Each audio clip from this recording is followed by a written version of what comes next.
There it is. There's the round circle right, I was talking right. It's the about. pause circle. Oh, that's what I was looking for. I'm like, isn't there supposed to be a pause circle? Hey, you take a couple days off and look what If happens. you got to answer the phone, you pause it. I'm serious. Yeah. Pause it, Yeah. talk, and Okay. then when you're done, right. Well, we're very open about what we talk about. Maybe on the podcast, maybe I should just answer the phone. You're right. Right? We had your aunt on. Right. Right? That's Aunt true. Dolly. That's true. I wish. Did we have her on speaker? Yeah, we did. Right?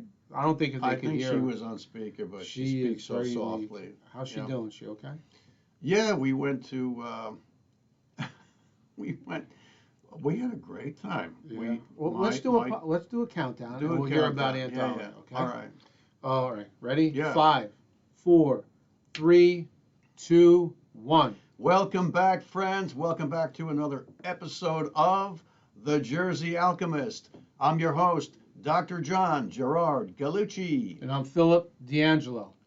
Nice. So nice. It feels good to be back on film again, John. Right? We took a Yeah. little hiatus. Yeah. But feels good, even though I forgot where everything is. Yeah, Phil went to some island. He got on some jet. It was called some kind of express. Yeah. Yeah. The only island I've been to is Epstein Island, right? The only island I've been to is either Staten or Long. Yeah, that was it. Right. That's the only islands I've been to. But yeah, I did some traveling, and I'll tell you what, airports. You may make fun of Newark Airport. All right, everybody says, "Oh, the planes are delayed." The turnpike. But let me tell you, the food. Like, I'm a food guy. That's obvious. But I mean, the food at these places is amazing. What we have in Newark, yeah. And I was down in Atlanta. The food was horrible in the airport. New Orleans was okay. Orlando's okay, but Newark, you come back, it's like one big food court with some planes taking off. You're talking about the sit-down restaurants. Yeah. Yeah. Listen, we all have to get there 2 hours early, at minimum. Yeah. And so you want to be comfortable. You don't want to eat real quick and then go there. You think that's part of the business plan and the shtick?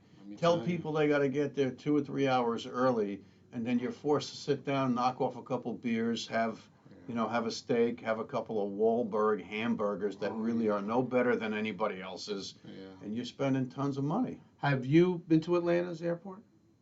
I believe it's not Atlanta. Top 2 busiest airport in the United States. All right, it's got 5 terminals, and the security check, it was a 45-minute. I mean, they do a great job. It's just a mass of people. You feel like you're at Disneyland. You feel like you're at, when you go up and back and back and up and back. Right. So they keep you moving that way, and they have the dogs there. I'll tell you, it's intimidating, the dogs, Well, But I don't care how long security takes, because I don't want some guy who's a lunatic, doing something that's going to hurt people. Of course. And it just seems like today, with all these shootings and all this craziness going on, it's like these people, they want to take people out, but they don't care if they die. No, they don't care. I care if I die. Right. As tough as life is, I want as many days on the planet as I can get. Yeah, no, that's understandable. Totally. So I'm I understand that for sure. Have you had any airport experiences? I just can't, I'm hoping that somebody did something good to Newark Airport. I mean, I always seem to fly out of Terminal C just because of my typical jaunt over the last, 6 years was Newark to Logan, Boston, Newark to Boston, Newark to Boston, because my daughter. Quick flight, was right? it? Yeah, sometimes it was a 45-minute flight, I guess, nice. Depending on, the tailwind or whatnot. But, and that, there was never a problem with the flights. It was always, Newark Airport was completely discombobulated. Here, and let me say, it was a shithole. Terminal C of Newark Airport for the longest time was a decrepit shithole. Now, by the time I took my last flight out of there, they were preparing to remodel it. So that's got to be about a year. Well, I didn't fly after the beginning of the pandemic. Then I said, you know what? I'm not putting myself into a steel tube with wheels and engines and wings, because I know that the short hop trips, they might go, EWR, Newark Liberty Airport to Logan in Boston 8 times, back and forth in one day. Do they ever flush the air? No. It's the same air with a couple of thousand people coughing and hacking and sneezing from Newark to Boston and back. Why am I going to do that? Why do I want to go there and breathe in?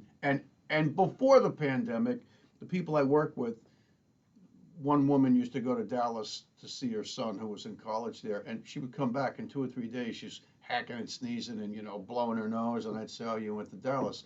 She goes, "Son of a bitch." Yep, every time I fly. Yeah, because airplanes are virus traps. They are. Whether you want to believe that or not, they are. That's all there is to it. Aren't they supposed to have some tremendous filtration system? That's all bullshit. How many times do you sit there in a plane and you're smelling jet fuel? All the time. All the time. It's like, well, if I can smell the jet fuel, what else is coming through this super duper pooper scooper filtration system? I think it's all bullshit. Got to ask our friend Drew, who's a pilot. I can't believe how noisy the planes are. I mean, that motor, when it's taken off, I'm like, so if we don't hear the noise, that means, something conked out. Well, you know what I was told years ago? Yeah. It depends on where your seat is. If you're sitting, let's say this particular jet you're on has got an engine in the back. Okay. One in the center, like up above the tail section. Okay. Or if it's got, one on each wing, if you're right next to that engine, you're getting the full vibration and the full volume of that energy, and it's kind of deafening. If you're all the way in the front or somewhere else, it's not so bad. Have you ever had a bad flight, John? Oh my God. Oh shit. Have you ever missed an approach? Missing an approach scared the fuck out of me. What do you mean? What do you do? Come down, then go back up? Well, we were, my ex-wife and I were traveling to Florida to see her mom. Okay. This has got to be about, 15 years ago or so. And we went from, I think, Newark to one of the Carolinas and then down to Florida. And so we were on our approach to land in, Carolina, north, south, I can't remember. Who knows? Who cares, right? And I started to realize that, I'm looking at the rooftops, and I'm looking at the pine trees rushing by, and here comes the tarmac, just like it should be always, right? Okay. And now the tarmac is getting closer and closer, and I'm thinking, okay, in about 20 or 30 seconds or less, we're going to be like, touching down, and the wheels are going to be skidding. Then I realized we're still barreling. We're doing 200 miles an hour, right? And the plane was still parallel with the tarmac, parallel. It wasn't like, how it usually feels, like the front end might be up a little or something, so the wheels hit first. None of that. And I elbowed my wife, and I says, we're not going to make this landing. She goes, what do you mean? I says, we're fucking going way too fast. We're going to go off the end of the runway. All of a sudden we hear, we're going to try this one again. Please, everybody, just have some patience. I don't know whether he was training a new pilot or whether he was. Wow. Maybe he was texting. This is before texting. Maybe the head stewardess was in the front seat with him. He might have been 2 martinis in, 2 martinis in. He mistimed it. Or 2 stewardesses in. I don't know. So what happened? I'm being a jerk. So he guns it. He guns it, and we go flying down the runway. Never touched the ground.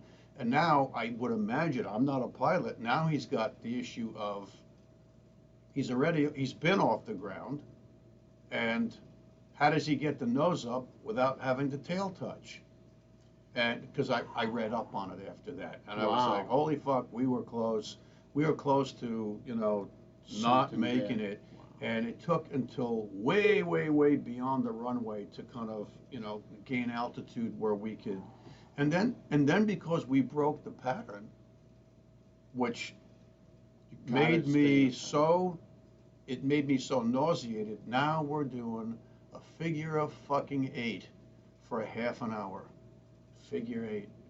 Bang to the left, come around, bang to the right for a half an hour until they were able to fit us in. Guy's out for a joyride. Guy's out for a joyride. My God. Right. I tell you what, man, that experience put me, yeah. So the next approach, he landed? The next approach. Did everybody start clapping? Somebody landed. So let me tell you my story. No, nobody clapped. It wasn't like that. When we landed, you could hear a pin drop. People were scared. Yeah. So we used to fly, my ex, the 2 kids, all the time. Florida here. I've flown to Rio de Janeiro. That was a long trip. So a basic Florida to Jersey flight. Went to see my parents. We're coming back. The skies are beautiful. A great day. It was a great week. And we're boarding the plane. And the stewardess is like, okay, let's go, sit down. Everybody's got to, like, they're really pushing us to rush. And I'm like, that's weird. Every plane I've been in, nobody's ever like, they want you to keep moving, but they were really stressing. Come on, you got to sit down, you got to do this, you got to go. Right. I'm like, wow, this is really odd, right? So we take off, and then the guy comes on, goes, yeah, we're going to hit a little turbulence. Seems like we've caught a bit of a storm. He goes, but we're just going to ride through it, and we'll talk to you when we arrive in Newark or whatever. Let me tell you something. We hit the storm of all storms. That plane was getting thrown around. Triple drops, like the whole way. 1, 2, 3. Right. Okay, now I'm not. This is no exaggeration because I did not fly for 22 years after this flight. Oh my God. All right, until my boss made me get on a plane. And I said, okay. And I was white knuckling that the whole time. So triple drops, the stewardesses, everybody's belted in, the lunch trays, the plates, the whatever they use, coming out, it's crashing everywhere. Of course, there's a guy, an old man in the back saying, we're gonna die. All right? So I'm like, wow, this is and that really helps. Yeah, like stay calm, old timer. You didn't know. Yeah. Now you do, now, so it's all going to be okay. So that's happening. Now, I would say, now my ex flew since she was a kid, 5 flights a year since her father did international traveling. He was a pilot? No, he sold parts for airplane dashboards. He was a small engine pilot, you know, the small plane pilot. So she wasn't a stewardess? No. But she wanted to start that career until she met moi. Right. And you just held her back. Held her back, right? So we're crashing. So I would say 80 to 85% of the plane has got their bag out, and everybody's barfing, including her. So everybody's puking, right? Right. She sat with my daughter. I had my son. They were, you know, and I made believe I was reading a book because I like to read on the planes, right? I didn't turn that page one time. I was like just literally holding it. And my son's like, Dad, we're going to be all right. Yeah, everything's going to be fine, son. And I am just making believe I'm reading, you know, embarrassed to say. By the time we got there, I landed, okay, the ambulance was waiting for us. All right? Wow. Because, some lady. The runway. Some ambulance was waiting for us. Mm-hmm. Some lady flat out passed out. Yeah. And can I tell you something? And I am guilty of this as well. Everybody, she was across the hallway of the aisle. Everybody stepped over.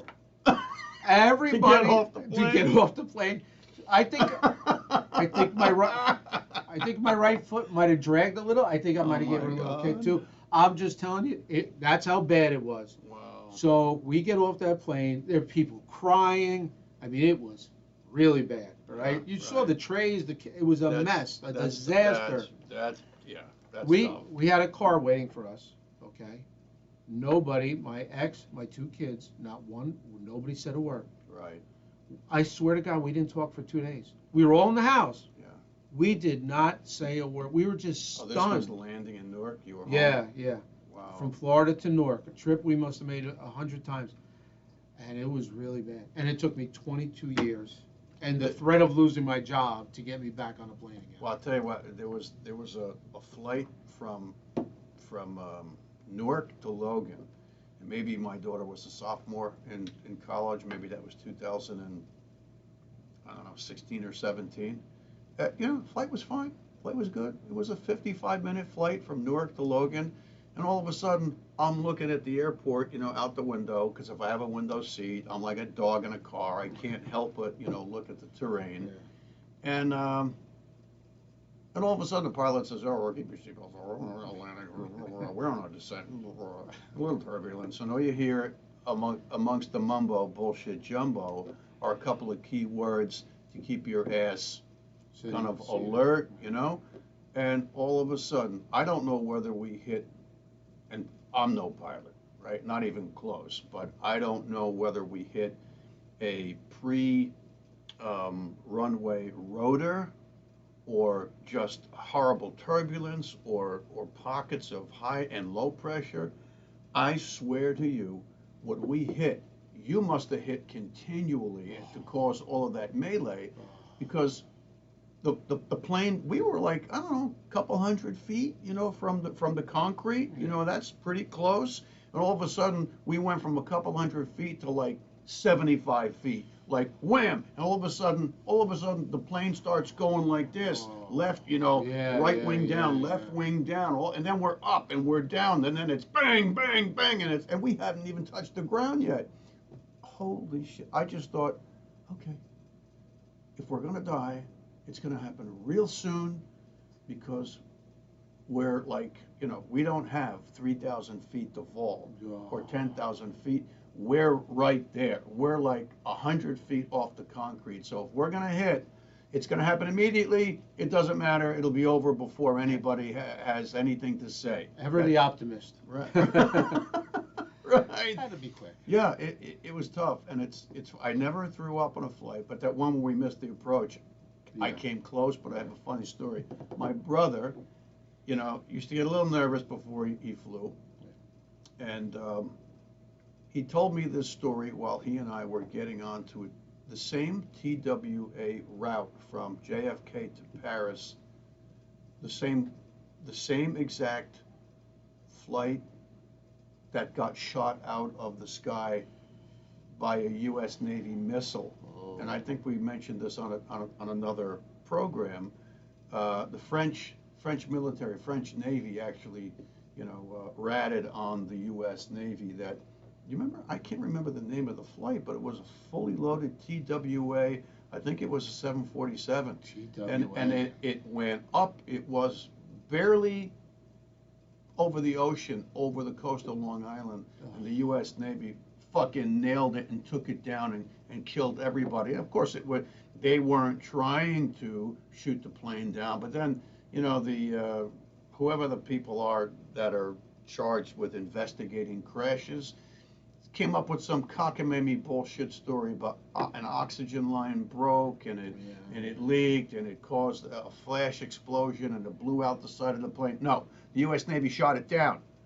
So my brother and I are talking about this, and then he starts to laugh. And you knew him well. Oh, yeah. And he told me that he was on a flight going somewhere, and they were halfway, I don't know whether they were halfway to Europe over the Atlantic Ocean or something like that.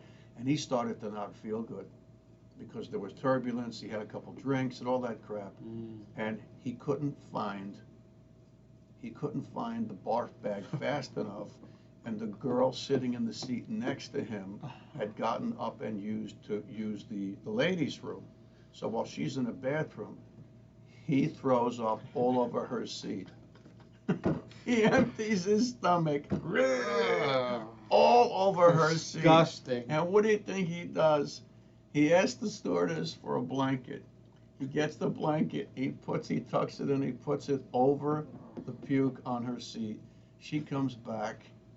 He pretends like he was asleep, and she just went and sat right in the puke. Oh my God.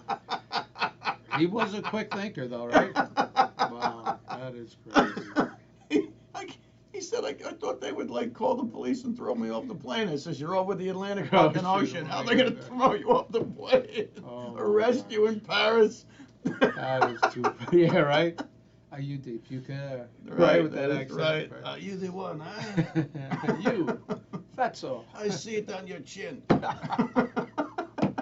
Oh, you're cracking me up. So we were coming back from New Orleans on a business trip. We had a 6-hour delay. Oh shit. All right. So of course we keep going back to the guy at the booth, and God bless him. In New Orleans, the people are so nice. That Southern hospitality. Well, a part of your plane fell off during the landing. Oh, okay. boy. Yeah, I've heard And that we're before. waiting Yeah. for another part to come. They're Right. working on it Oh, right yeah. now. And Which, were you still in the plane? no. Thank Oh, God. We yeah. were not in yet. And I'll tell you what, you really don't want to hear it, right? No. So, but in New Orleans, they just had like a makeshift, desk where he was before you went on down the gate. And he goes, "That's your plane right there." I said, "Oh, that's our plane?" Let me tell you something. I said, "Would they fly it in World War II?" Yeah. This plane looked so beat up So old. and so old. I'm like, are you freaking kidding me? All the money these airlines make, and you can't get an updated plane? Thank God they couldn't get the part, and that plane, they garaged it for some other bunch of suckers, Garaged it, right. and then they brought another one in after 6-hour delay. But if you could see the plane, because in New Orleans you could see it, they're right behind it. Right. I'm like, oh my God. Yeah. You know? Right. It's like they're literally old taxis with wings. That's what they are. They are. It is amazing to me the force of which you take off and land. Yeah. How those planes don't just fall apart. Well, I'll tell you what. Do you remember when an engine fell off a plane? I don't know, it was over the Gulf of Mexico, maybe, or there was a plane that went down just not far from my ex's house where she grew up in Queens. Wow. Either coming in or taking off from JFK. Yeah. But the engine came off the plane, and the plane, flipped, and boom, everybody died. And in the wake of that, no pun intended, I read articles about the 747 SR version of a 747, and SR meant short run. So some planes were actually manufactured or sold, marketed to the airlines as this is a 747 transatlantic, trans-Pacific, Southeast Asia, blah, blah, blah, bullshit. And some were 747 SR, short runs. And apparently, there was more stress and strain on the girders of the engine couplings and the wing girders if the 747 was an SR, because they had many more landings and takeoffs, or in terms of Desert Storm sorties. They were always going up and always coming down, always going up, always coming down. Yeah. It puts much more strain on the fuselage, the wings, all of those things, as opposed to going up and you're up there kind of flying for whatever, 6 or 7 hours, and then you come down. Wow. So the short runs were having problems, and I can remember doing a Jersey to Florida thing, and we're waiting, we're looking, do we hear overhead, your flight's been delayed, it's been delayed 20 minutes, then it was 20 minutes to an hour, then it was 2 fucking hours, and then it was like, wait, what's going on? So it took me, this guy, to go up to the girl at the desk. All right, fess up, what's going on? What's wrong with the plane? Because it's right. What's wrong? Because that's got to be. What's wrong with the plane? So she made the announcement after that, having nothing to do with my query, and she says, well, they found a part that has to be changed, and everybody rushed the desk and said, change the plane. We're not getting on the plane. Yeah, it took another hour, but they had to get another plane. Oh, that's the way to do it. I flew to Rio de Janeiro one year with my ex, and that's like a 14-hour flight, some crazy number. And we made the flight at night, and literally there might have been 6 people on the plane. So we literally stretched out. I slept the whole plane. You would have thought I was in my living room. Yeah. It was smooth. We're going over the ocean. We're traveling. Did you go up first class? No, I didn't do Cool. that. Nobody was sitting there. Yeah. I just stretched out, and it was the smoothest flight. Let's face it. Flying is the safest way to travel. The amount of planes that go up and down every friggin' day is the safest way. It's just, are you that person that's going to hit that bad luck lottery? And that's all it is. If your plane goes down, you gotta, well, I guess I Yeah. just won that lottery. Where's my ticket? Let me cash it in, because Right. there are so many planes every day, so many airports, All right. and it's a shit way to go. I have a story for everything. Okay, peeps, I want you to all listen to this story. It has to do with, Phil said, bad luck to get that plane that goes down, then that's it. Well, okay, maybe fate and destiny, and I always say it's real. I don't have any doubt that fate and destiny is real. Listen to the story, people. This happened to a very dear friend of mine, and it still blows my fucking mind. So, a long time ago, back around 1992, I was at the University of Pennsylvania, and I was a visiting surgery resident on the liver transplant pancreas transplant service, liver, pancreas, kidney transplant service. And I became good friends with a contemporary, meaning we were both second year residents. And the guy was a genius. You know, I don't know about what went on in the OR, because two second year residents never really got to scrub with each other, but he was the sweetest, one of the sweetest people I've ever met, and he was a genius. At that time, neither of us knew that we would both end up pediatric surgeons. Okay, I can't name his name, but I mean, I could, but I just won't, out of respect. So one night, after, working our asses off, it was 3 o'clock in the morning, and UPenn has outside the building, or at least they did back in '92, a whole line of food trucks. It was the Middle Eastern truck. It was a couple of the Greek, submarine sandwich hoagie trucks. But anything you had to eat off those trucks was mind-blowingly fabulous, and of course the blue and white Greek paper coffee cups. I mean, we used to load up at 3 o'clock in the morning because we had nothing all day, because we were working our asses off. So one night we were talking about airports and air travel and this and that, and he said to me, yeah, he goes, remember that plane that split in half after it went off the runway at LaGuardia? I said, yeah. He goes, I was on that plane. I'm getting goosebumps. I'm getting goosebumps. What? Right? I'm getting goosebumps telling this story. I said, you were on that plane? Are you kidding me? He goes, no.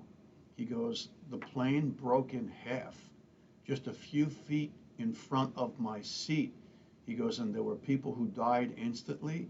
He goes, and I found myself under the water, struggling to know which side was up and which side was down. He says, and then I surfaced. He goes, there were bodies all around me. What? He goes, but I survived. And I said, you're not kidding. He goes, no, sir. He goes, I was on that plane. And that gobsmacked me, that he was on that plane and the plane fuselage cracked in half, just a few seats in front of him. For all of the plane traveling we've done, or you guys have done, can you imagine, right? So years go by, he ends up, whatever, med school, surgery resident, and now he's sitting and talking to me. And then after my time there at UPenn, which I really, really had a great time. I loved them and they loved me. I was offered the transplant fellowship, which I didn't turn down because I didn't want to burn any bridges, but transplant just really wasn't, like, I loved it as a resident, but don't ask me to do that for a living. Sorry.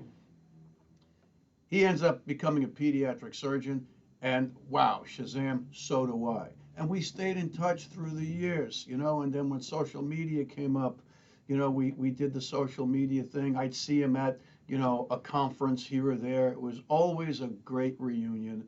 What an amazing individual. Then he finds himself going from the area around New Orleans to another position in Chicago.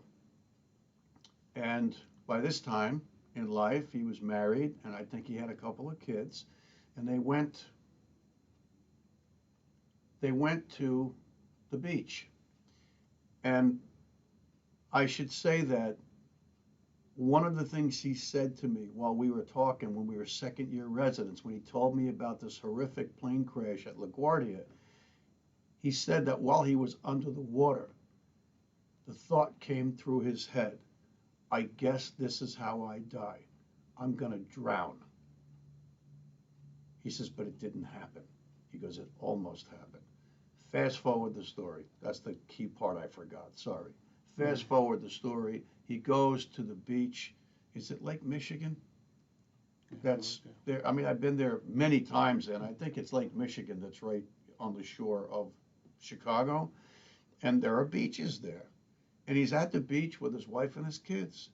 And two teens are apparently drowning in the water. And that, those lakes they might as well be oceans. That's how big they are. It's not like the lake where you grew up. He jumps in. He jumps in to save the kids. He saved those two kids' lives. And he drowned. Oh, my God. And he drowned. Wow. And when I heard that, one of my surgery residents at the time, she goes, do you by any chance know so-and-so? And I went, oh, yeah, wow, how do you know him? What a great guy. Oh, I rotated with him. I did lab work with him.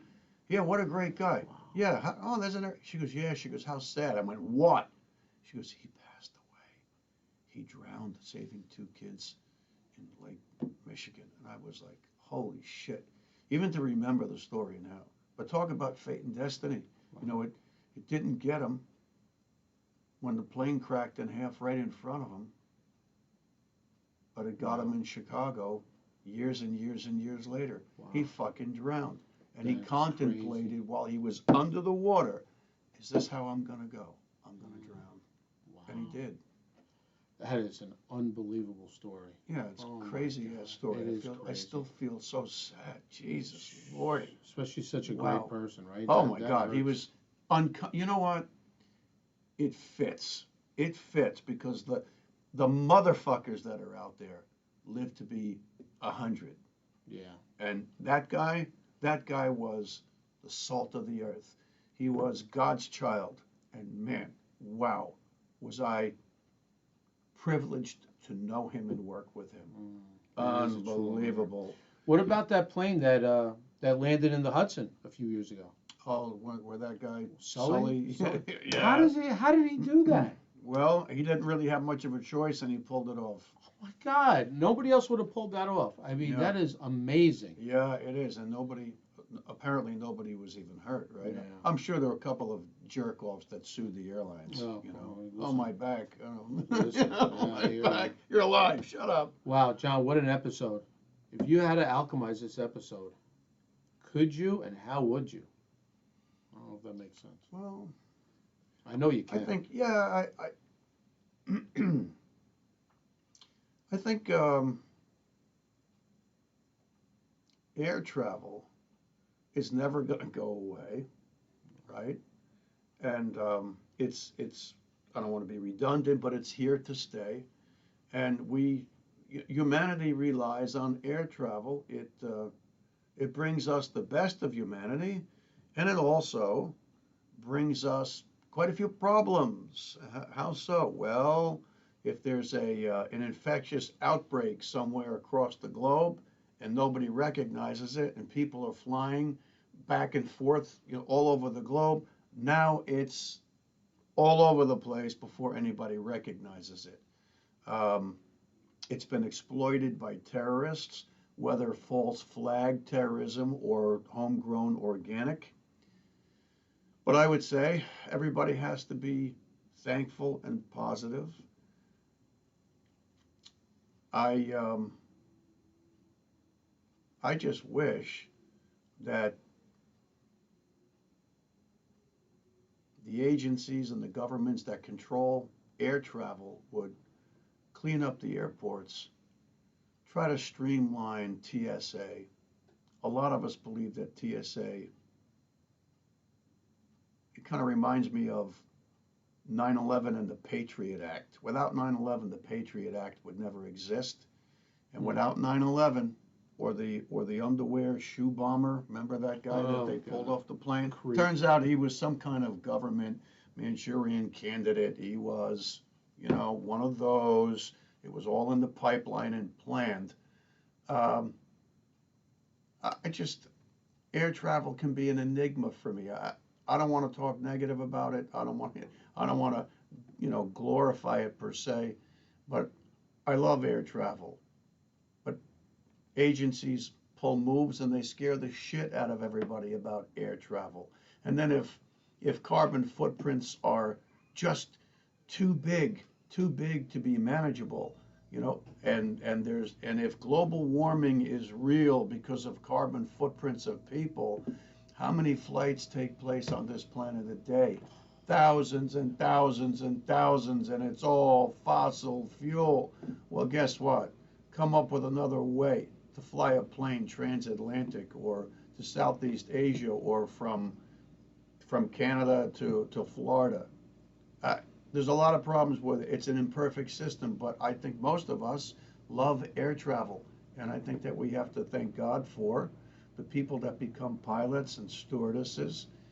Seriously, and I know I can't wait to get on a plane again, but I'm not going to do that until I think we are well past those little things with spikes that fly around and go up your nose, or the monkeypox. So for me, homie's going to be driving around in my car until I think we're past all that bullshit. Look, you weren't going to get a prayerful moment of alchemy out of me over air travel, other than, to the creator of the universe, let air travel be safe. Let it play a great, wonderful, enlightening role for humanity, as opposed to transmitting microbes that are dangerous or God forbid, air accidents. And that's really all I want to say. I hope you all enjoyed our stories about air travel. There's more, but we try to keep these episodes a little bit, foreshortened. Save some for the next time. Yeah, that's it. So, all right, cool. Air travel. Great job. John, see you again. Great job. Thank you, everybody, for joining us on the Jersey Alchemist. If you like what we're doing, press follow. And yeah, you got to subscribe because it helps with these YouTube algorithms. Look, subscribing doesn't cost you a thing. It helps us. It helps us reach more people. And, if YouTube can torpedo us because we wanted to talk about healthcare, give us a little boost up on, we're not asking you for money. We're not selling anything. Just subscribe. Thank God you, bless. people. Until next time. Peace.